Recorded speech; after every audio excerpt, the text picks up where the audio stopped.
Harbor Audio presents Our Little Racket by Angelica Baker. Performed by Therese Plummer.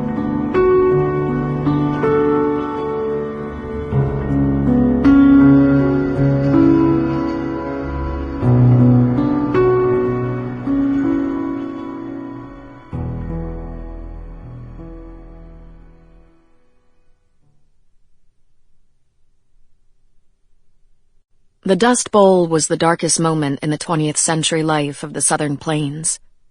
The name suggests a place, a region whose borders are as inexact and shifting as a sand dune.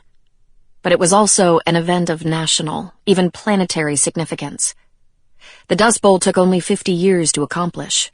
It cannot be blamed on illiteracy or overpopulation or social disorder. It came about because the culture was operating in precisely the way it was supposed to. Donald Worcester, Dust Bowl, the Southern Plains in the 1930s. There was a night, in the year before everything happened, when Madison's mother came to see her. Isabel just appeared at the bedroom door one night, a few hours after dinner, and at first she said nothing. She hadn't done this since Madison was small. Madison could feel her standing in the doorway, watching. "I wanted to see if you need anything before you turn in," her mother said when Madison finally looked up. And then Isabel smiled, her large blue eyes watchful above the crinkled mouth. There was something undefined about the smile, like an image reflected in rippling water. It had been only a few months since Isabel's parents had died. First Grandpop, and then Gran Berkeley, succumbing one after the other that winter. Madison knew her mother was still moving through the cluttered daily air of new grief. "I was just going to do my hair," Madison said, "before I go to sleep." Normal touching, affection. For Isabel, that was contact without purpose.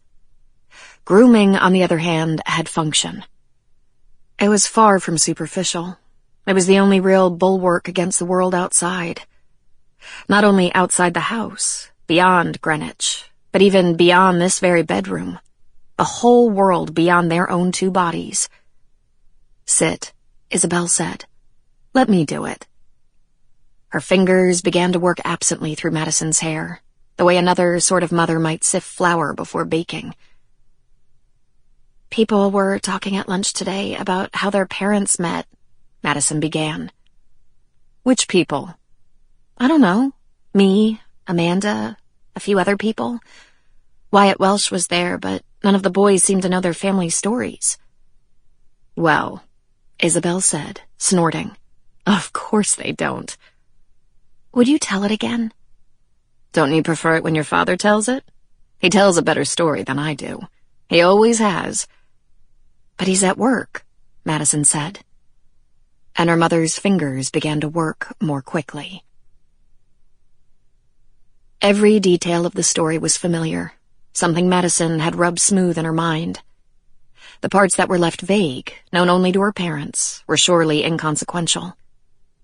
She imagined and reimagined the parts she already knew, so that the mystery seemed less important. Her mother had been working nights as the hostess at a club right after she moved to New York. She was 22. "Your grandfather thought it was hilarious, me taking a second job," Isabel said. The bristles of the hairbrush grazed Madison's scalp. "He thought I was bluffing. He would show up to take me to lunch twice a month, fly the shuttle up from D.C., and take me to Midtown 21 or one of the steakhouses. He'd wait until the very end of the meal, as though I didn't know what was coming, and then he'd draw a check from his breast pocket and hold it out to me. And we never said anything. He just held it there for a few seconds, and then laughed and put it away." "And you didn't even have enough money every month to buy groceries?" "It's so funny to think this was only, 2 years before I had you? And I was still such a child." Sample complete. Ready to continue?